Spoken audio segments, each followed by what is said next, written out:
Hey gang, I got the BMW in here, put in the water pump and thermostat, and looks like we got flow again, which is fantastic.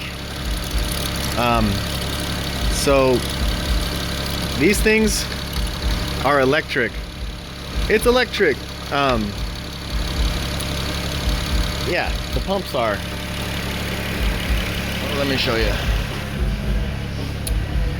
This came out of this 335i turbo car, and they're using composite, aka plastic again. These came out of a standard E90, I think a 325i, and they're all nice in aluminum, and maybe they were just like, this is too good, it costs money to produce, since we're having to replace these at like 60,000 miles, water pumps. And they're a bitch. They're a bitch. Let me show you the location of these assholes. I'm gonna call these parts assholes.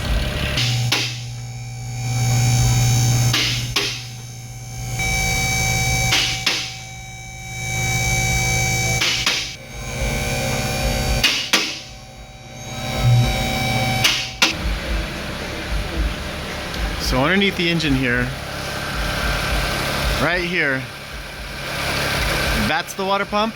I took out the sway bar. Focus! To get to that. Yeah, well, I swear the sway bar is down there. And the thermostat is right there. You can't hardly see it. It's right there. So pump out. It's a nightmare. It's a nightmare. But, you know, patience prevails, and it got done. So I'm gonna put the sway bar back in. Yeah, anyway, what's the rest of this 335i like? These cars are super powerful. You turn up the boost in these cars, and you get just a ton of power. Ooh, and listen to that stock exhaust sound. That's pretty deep and badass. Yeah, it's about as fast as you ever want to go. But they have issues. They overheat on the racetrack and stuff like that, but I'm still a big fan. But then you run into stuff like this. These pumps are super expensive, and these thermostats are super expensive. And once you get in there, you might as well do them both. Yeah, it's hard to say if I love it, but BMWs have become harder to work on, actually. And I'm talking about labor, you know. It also scared me that this new pump, what was it? On the plastic is like, it says it needs programming, updating when indicated. It's indicating that. There's no light on, there's no issue with that, so I'm hoping I don't have to take this to the dealer or have to get some software for it, but so far so good. Yep, just checking the temps now.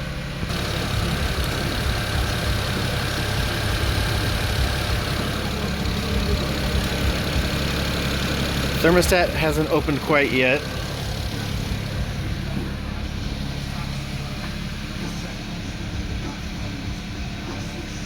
Almost. Another common thing I see with these cars is there's a gasket under here that leaks. There's a bunch of gaskets since this has an oil cooler attached to it. So you replace oil cooler gasket and then the oil filter housing gasket. These are easier than the last generation, but they seem to be going out just as often, if not more often. The valve cover gaskets on these cars are a nightmare. Well, compared to the old ones, you know, a little patience gets you where you need to go. But okay, so starters. I did a starter, and you got to take the whole intake manifold off to get to the starter. Whereas before, it used to just be a couple bolts underneath the car, and the starter came out. So yeah, intake manifold has to come out to get to the starter. At least on the 325i. I haven't done a starter on one of these, but yeah, stuff like valve cover gaskets, starters. Water pumps. This generation seems to be more of a, I don't know, time-consuming thing, but Mo money, mo money, mo money. Not for the customer, but for, I guess, the manufacturer of these parts. And I make a little bit of labor off of it, so it's all good.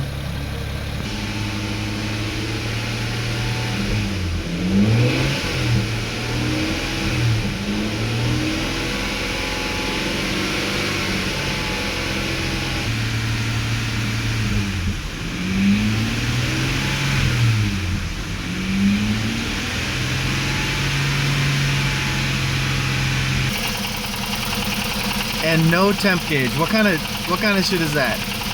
Yeah, hook me up with the wood grain. Give me that wood grain.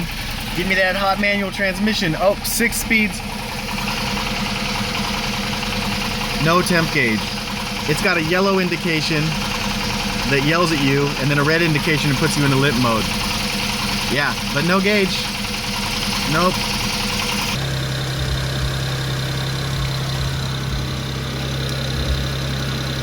And the thermostat's open. That's good. The fan hasn't come on yet, but it should soon. I think I can button this thing up and call it good. And then all that's left is calling the customer and giving them the good news.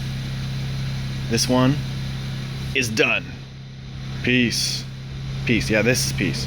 Peace.